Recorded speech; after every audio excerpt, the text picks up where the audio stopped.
Media మిత్రులకు, electronic media, print media వారికి republic party of India తరఫున అద్వాల గ్రూప్ ప్రత్యేకమైనటువంటి అభినందనతో ధన్యవాదాలు తెలియజేస్తున్నా.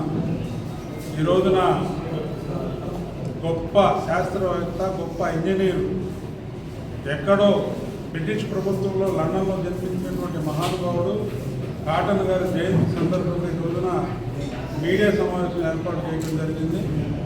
ముఖ్యంగా ఈరోజు ఎందుకంటే మీడియా సమావేశం ఏర్పాటు చేయడం జరిగిందంటే, మనకి ఈ రోజున మరి మీ అందరికీ ఎంతమంది తెలుసో తెలియదు కానీ నిర్మాణం చేసినప్పుడు ఆంధ్రప్రదేశ్, తెలంగాణలో మన జనాభా 3 కోట్ల మంది. ఆ రోజున 1946లో నేను చెప్తున్న సంఘటన, ఈ రోజున 12 కోట్ల మంది జనాభా అయ్యాం. మనం ఎంతమంది అయ్యాం? 12 కోట్ల జనాభా అయ్యాం. దానికి తోడు ఈ రోజున తెలుగు రాష్ట్రాలు విడిపోయి ఈ రోజున అమరావతి రాజధానిగా ఏర్పాటు చేయలేదు. ఒక రాజధాని వచ్చిందంటే అక్కడ పరిశ్రమలు వస్తాయి, హోటల్స్ వస్తాయి, ఎమ్మెల్యేలు వస్తారు, ఎమ్మెల్యేలకు ఇళ్ల నిర్మాణం కావాలి, ఎంపీలు వస్తారు, మరి భారతదేశంలో ఉన్నటువంటి కేంద్ర ప్రాంతంలో ఉన్నటువంటి కేంద్ర కార్యాలయాలు ఇక్కడ ఉంటాయి, సాఫ్ట్వేర్ కంపెనీలు వస్తాయి. మరి వీటన్నిటికీ కావాలంటే 3 కోట్ల 4 కోట్ల మంది జనాభా కేవలం విజయవాడ, గుంటూరు పరిధిలోనే ఉన్నాం మనం. మరి ఆ నీరు మరి ఈ రోజున మనకి చూస్తుంటే మీరు అందరూ మరి ఇక్కడే పుట్టాం, ఇక్కడే పెరుగుతున్నాం మనం. ఈ యొక్క నీరు సంవత్సరానికి 15 లక్షల 20 లక్షల క్యూసెక్లు నీరు వృధాగా పోతున్నాయి. దీనిపై మరి 11 సంవత్సరాల నుండి కొత్త ప్రభుత్వం వచ్చి నుంచి తెలంగాణ రాష్ట్రం, ఆంధ్రప్రదేశ్ విడిపోయినప్పటి నుంచి మేము మా పార్టీ తరఫున ఈ రోజు నుంచి కూడా పోరాటం చేస్తూనే ఉన్నాం. మరి గౌరవ ముఖ్యమంత్రి గారు ఈరోజు కూడా ఆయన స్పందించకపోవడం చాలా బాధాకరం. ఎందుకంటే ఈ రోజున మీరు చూసుకోండి, అమరావతి రాజధాని చట్టం చేశారు, చాలా సంతోషం. గౌరవ ముఖ్యమంత్రి గారి ప్రణామాలు చేస్తున్నాం. ఎందుకంటే ఈ రోజున మీరు అక్కడ చట్టం చేశారు. చట్టం చేయడం వల్ల ఉపయోగం అంటే ఒక వర్ణానికి, ఒక వర్గాన్ని తప్ప, రియల్ ఎస్టేట్ వ్యాపారస్తులు తప్ప ఎవరికి ఉపయోగం పడే పరిస్థితి లేదని చెప్పి రిపబ్లిక్ పార్టీ తరఫున మేము ఖండిస్తున్నాం. మీరు చెక్కు డ్యాముల నిర్మాణం చేసి, చెక్కు డ్యాముల నిర్మాణం ద్వారా చెరువులకు మళ్లించి, ఆ చెరువుల ద్వారా వచ్చే ఈ యొక్క పశువులు, పక్షాదులు, వాటికి భూసారం నీరు పెరిగి మరి యొక్క దానికి చక్కటి రూపకల్పన వస్తుంది.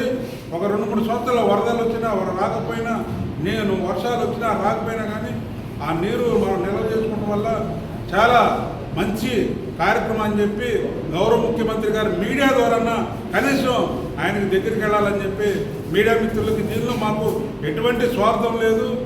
పేద ప్రజలకి, ప్రతి వ్యక్తికి, మా ప్రాణికి నీరు అవసరం ఉంది. ఆ నీరు అనేది మనకి సముద్ర గర్భంలో కలిసిపోవడం వల్ల ఎవ్వరికి ఉపయోగం లేదు.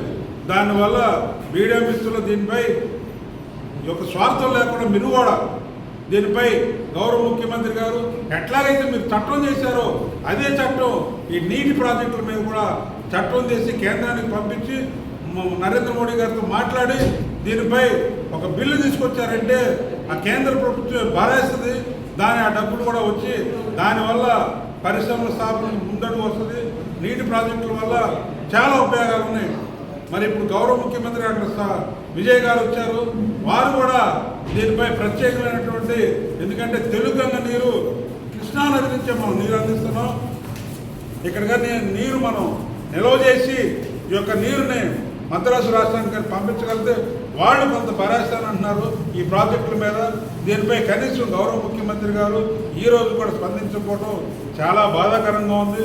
మీరు ఏ విధంగా అయితే అమరావతి రాజధాని చట్టం చేశారో, అమరావతి రాజధానికి ఒక నీటి ప్రాజెక్టు మీద కూడా చట్టం చేయాలని చెప్పి గౌరవ ప్రధానమంత్రి గారు కూడా దృష్టి కూడా మేము తీసుకెళ్ళడం జరిగింది. అయితే వారు చెప్పడం ఏంటంటే ఇక్కడ అసెంబ్లీలో చట్టం చేసి పంపించండి, చట్టం చేసి పంపిస్తే మేము దానిపై ఒక నివేదన ఇస్తామని చెప్పి వాళ్ళు చెప్తున్నారు. ఎందుకంటే భారతీయ జనతా పార్టీ నదుల అనుసంధానం, ఈ చెక్కు డ్యాములపై ప్రత్యేక శ్రద్ధ ఉంది. వాళ్ళ యొక్క పార్టీలో కూడా తీర్మానం చేయడం జరిగింది. అందువల్ల గౌరవ ముఖ్యమంత్రి గారు దీనిపై ఈ రోజున మరి కాటన్ గారు జయంతి సందర్భంగా దీనిపై మరి మీడియా మిత్రులు ఎంతమంది ఉందో అందరూ కూడా ఒక స్వార్థం అనేది పక్కన పడేసి ఈ ఒక్కరోజు మన ప్రజలకి మనం, ఎందుకంటే మీకు ఈరోజు నేను చెప్పేది, ఈరోజు మనకు 100 రూపాయల భోజనం ఉంది, 20 రూపాయల వాటర్ బాటిల్ ఉంది. ఒక్కసారి మీరు గమనించండి. రేపొద్దున ఈ యొక్క వర్షాలు లేక ఇవాళ మీరు ఎందుకంటే ఇవాళ మీకు గ్యాస్ లేదు, డీజిల్ లేదు, పెట్రోల్ కొరత వల్ల ప్రతి చోట రేట్లు పెరిగిపోయింది. రేపొద్దున అదే నీళ్ళు కూడా దొరకలేదనుకో, వాటర్ బాటిల్ 200 ఉంటుంది, 100 రూపాయల భోజనం ఉంటుంది. ఒక్కసారి మీరు ఆలోచన చేయండి. మీ కళ్ళ ముందే కనబడుతుంది. మీడియా కూడా స్పందించాలి. 100 ఏళ్ల క్రితం ప్రాజెక్టు 3 కోట్ల మంది ఉన్నారు, ఎవరికి 12 కోట్ల మంది ఉన్నారు. ఈ ప్రభుత్వం ఏం చేస్తుంది? ఈ ప్రభుత్వానికి మరి పేద ప్రజల అవసరం లేదా? కేవలం రియల్ ఎస్టేట్ చేసుకునే వాళ్ళ కోసమే తప్ప వాళ్ళు అమరావతి రాజధాని చట్టం చేసింది పేద ప్రజల కోసం కాదని చెప్పి రిపబ్లిక్ పార్టీ ఆఫ్ ఇండియా ఖచ్చితంగా చెప్తుంది. ఈ ప్రాజెక్టు మీద, నీటి ప్రాజెక్టు మీద చేయడం మీకేంటి అభ్యంతరం అని చెప్పి మా గౌరవ ముఖ్యమంత్రి గారు మేము అడుగుతున్నాం. 11 సంవత్సరాలనే మేము పోరాటం చేస్తున్నాం. నీటి ప్రాజెక్టులు కట్టండి అయ్యా బాబు, వరదలన్నీ సంవత్సరం వచ్చేటప్పటికి 15 లక్షలు సముద్ర గర్భంలో కలిసిపోతుంది. దానిపై ఒక నాయకుడు స్పందించడు, ఉన్న ఎమ్మెల్యేలు స్పందించరు. మేము కారు తగ్గించాము, అవి తగ్గించాము, ఇది తగ్గించి ఏమి తగ్గించద్దు, ఉన్న ప్రాజెక్టులు నిర్మాణం చేయండి. దానిపై రాబోయే తరానికి మీరు వాళ్ళ హైటెక్ సిటీ మేము చెప్పుకున్నాం, చాలా గొప్పగా చెప్పుకుంటున్నారు, చాలా సంతోషం.